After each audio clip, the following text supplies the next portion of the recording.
I gotta say, stuff like I'm about to show you is actually great for the women's game. You might not think so on the surface, but I'll explain in just a second. JuJu Watkins had a rough day when it comes to turnovers, and you see photoshops like this. Ha ha, we get it. JuJu on one side, Caitlin Clark on the other. They both turned the ball over. Ah! But the reason I say that's actually a good thing is it means there is more intensity, more attention, more eyeballs, more scrutiny on the women's game. And that includes college. It includes the new wave of stars. And all that stuff that comes along with it is silly, but it means that it's arrived, right? Like this stuff doesn't happen if nobody cares. And that's the biggest lesson from something like that. I mean, JuJu did have too many turnovers, I guess you would say, in the game. And she had 9 turnovers in the contest, which she's not really even a point guard, but she's a high usage player. I don't really care about that so much. Like players that have the ball a lot are going to have some high turnover games. It happens. It just depends on if they're careless, unforced turnovers or turnovers that happen as a result of aggressiveness and creativity. JuJu also had 10 rebounds. She had 3 steals. She had 5 blocks. Now the assists aren't up there because she's not really a point guard. So 9 turnovers to 4 assists is a pretty rough ratio, but she did impact the game in other ways. Let's take a look at the highlights for a second. It's just the first game of the season. The thing I noticed the most, my biggest takeaway before I even play these, is that USC needs to be more than a 2-woman team. I mean, the bulk of their points, almost all of them, all but like 20 points, were scored by JuJu and Kiki. And not to say they don't have other good players on the team, but that's not a winning formula. They also got sent to the free throw line way too much. Too many of their points came on the free throw line. Let me put it that way. I felt like every point they scored down the stretch of the game to beat Ole Miss was from the free throw line. Here is some of the highlights from JuJu Watkins in the contest, though, as obviously she is a star on the rise. Gets the steal there. It's just talked about. So that's, another steal. Those are the reverse of turnovers, right? So you gotta factor that in a little bit. That's a turnover for the other team. Here she's strong, gets to the cup. I think that's a good call. The player was moving there to get into the space, didn't beat her to the space. There's the crossover to get into the lane, little pull up, nice. That's strong. She wound up with 27 points on 19 shots. Now she did, I think, have 10 points off free throws, so that factors in. But there's the pull up from 3 from JuJu. There's the block from JuJu. So, these are other ways that she's impacting the result of the basketball game. Another block from JuJu. Watkins off the curl here, gets into the lane, baby pull up off the glass. Did she call it? I'd have to be there to hear that or not. That matters. Just kidding. There's the drive to the right. I mean, she's strong. That's one thing about JuJu Watkins. There she takes it to the left and then goes back to the right.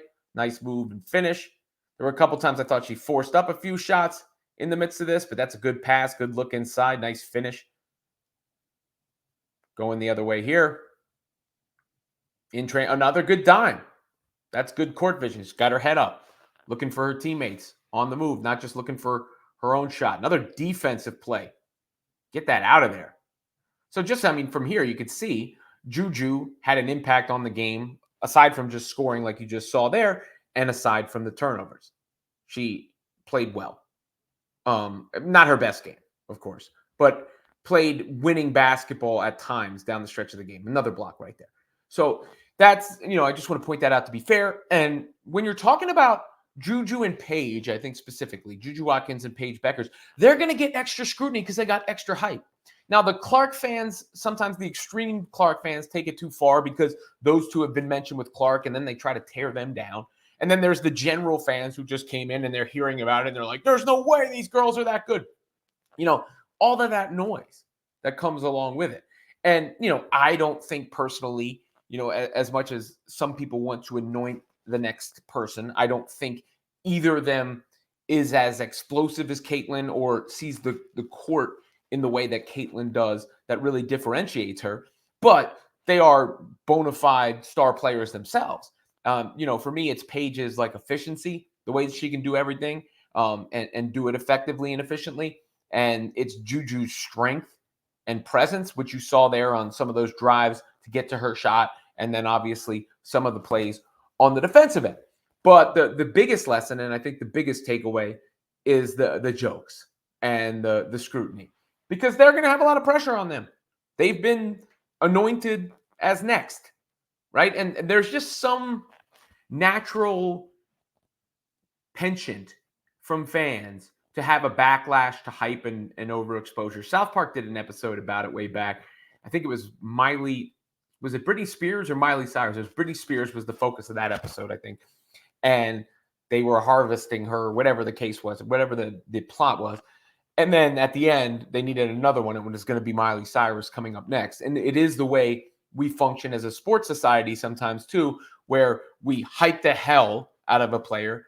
And then people just have this natural tendency because of that to try to look for flaws or tear them down or hate on them in a sense. And we've seen that to an extreme degree with Caitlin Clark because she's been transcendent in her impact and her attention and her coverage.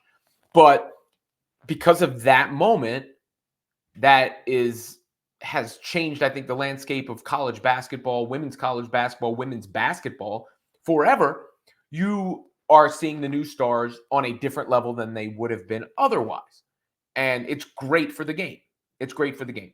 And, it's up to them to deliver on the hype. They don't have to be, neither JuJu or Paige needs to be Caitlin Clark in order to be successful. They just need to be the best versions of themselves.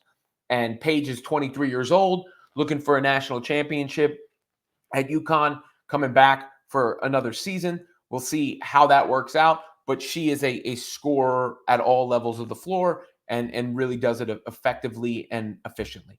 While JuJu broke the freshman scoring record, right? And is still younger and going to be in college for a while. So we're really going to follow her journey. And she has that body type and strength that really can't be taught or matched. But they're going to get unmatched attention and scrutiny for everybody else at their level now because they are the big stars at their level. They're the ones who have been talked about the most in the entire offseason, and the season just started. So in a sense, that's some pressure. In a sense, it is great for women's basketball. And the stuff on the internet is just, remember, it's just noise. It's not really what the measuring stick for things is. And it's generally a good sign when there is more of it than none of it. Because the more of it means the more people care about the sport. And you saw that on display in USC's first game of the season, a narrow win over Ole Miss.